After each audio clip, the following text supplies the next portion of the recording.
Hello everybody. So I wanted to share this quick recipe with you guys. I just made this bread. God bless you guys. Hope you're having a blessed day. Happy Tuesday. So I just made this bread. I will be leaving the link to the YouTube channel where I got the recipe from. It's pretty good, you guys. It's just a simple raisin bread with no yeast. And all I did was add some sugar, some salt. I made my own buttermilk from scratch, which is just whole milk and vinegar, a little bit of sugar, and it's really easy. So click the link in the description box so you guys can bake this for yourself. We just tried it, and I'm having a slice right here with some apple butter on top. It's pretty good, so I decided to make a second batch, but this time I'm gonna be adding chocolate chips to it. So if you guys check out the recipe in the description box in the link, you're going to take that milk measurement that's required for this recipe. So it's 1 cup and then two-thirds cups of whole milk. I use the lactate whole milk.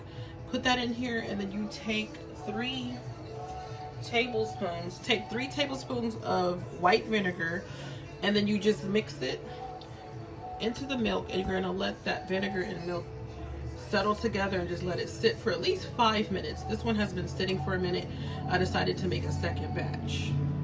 Also too, I did not mention this recipe does not require any yeast. I think I said that, but just as a reminder, no yeast and no eggs for this particular recipe. So you're going to do 4 1/4 cups of all-purpose flour.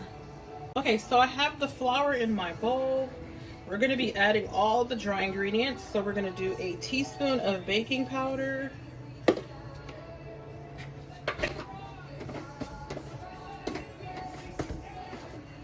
I meant to say baking soda. That's 1 teaspoon of baking soda, not baking powder. Correction on that.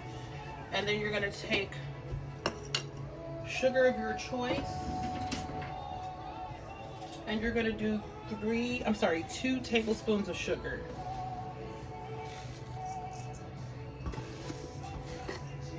Next, you're going to need 5 tablespoons of the butter of your choice. You can use unsalted, but I don't have unsalted, so I'm going to go ahead and just use my Land O'Lakes butter with canola oil.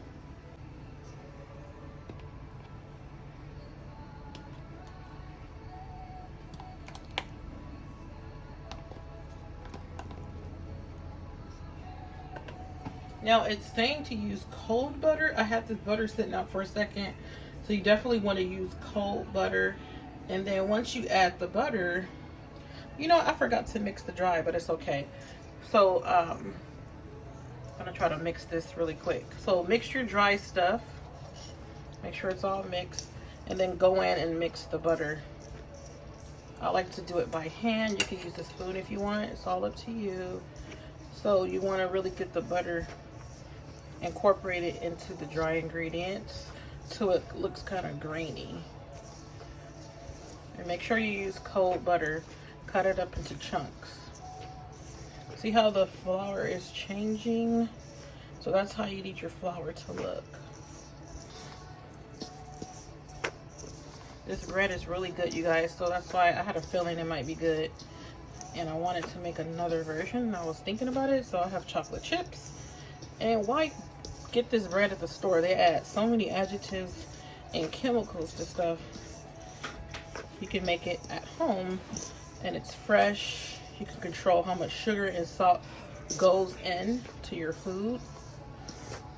And I don't like the oils. A lot of times the oils that are in certain breads, and I have an issue with gallbladder because mine was removed, so I need to be able to control what type of oil goes in and how much. Next, you want to take your buttermilk, and you're just going to pour that buttermilk into your flour.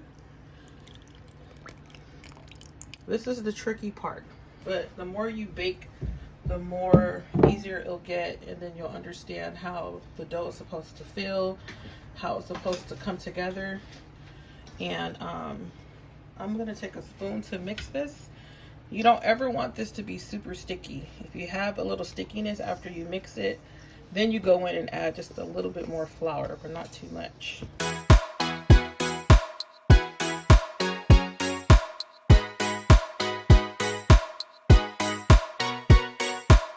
Dripping like gold, you got me so wild.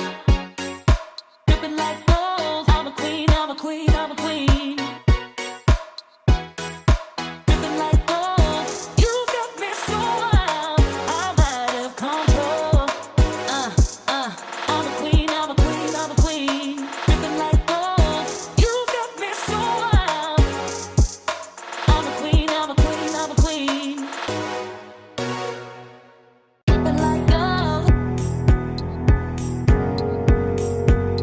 So this is what your dough should look like. I added just some extra flour to it just to get rid of the stickiness, but make sure you don't add too much flour.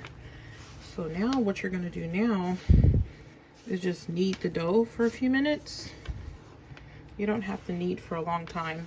And then once you knead it, you're gonna shape it and put it into a baking dish on top of some wax paper or parchment paper. So now I have the dough all shaped and ready to go into the dish. And make sure you sprinkle a little bit of flour on top. I put 1 sheet of the wax paper. I found these pre-cut wax papers, 500 sheets at Smart and Final. Okay, so everything's all set in the dish. I'm going to be baking this for about 45 to 50 minutes on 400. And also too, they said just to make sure that you don't brown the top too much, take a piece of foil and just cover it, you know, very gently on top so you can protect the top of the bread. Okay, so I just came back home and we cut the chocolate bread. My son really likes it. So here's the bread, you guys. It looks so yummy, right? And I forgot I had this bread knife. My son was like, what bread do I use, mommy? And he was like, is it this one? I was like, oh, yeah, I forgot I have this. This is a really good bread knife from the Pioneer Women. I just love the collection of that brand, right? Okay, so yeah, it allowed me just to cut through the bread pretty nice. And I'm gonna try it, you guys. So I have a slice here for myself. Here we go.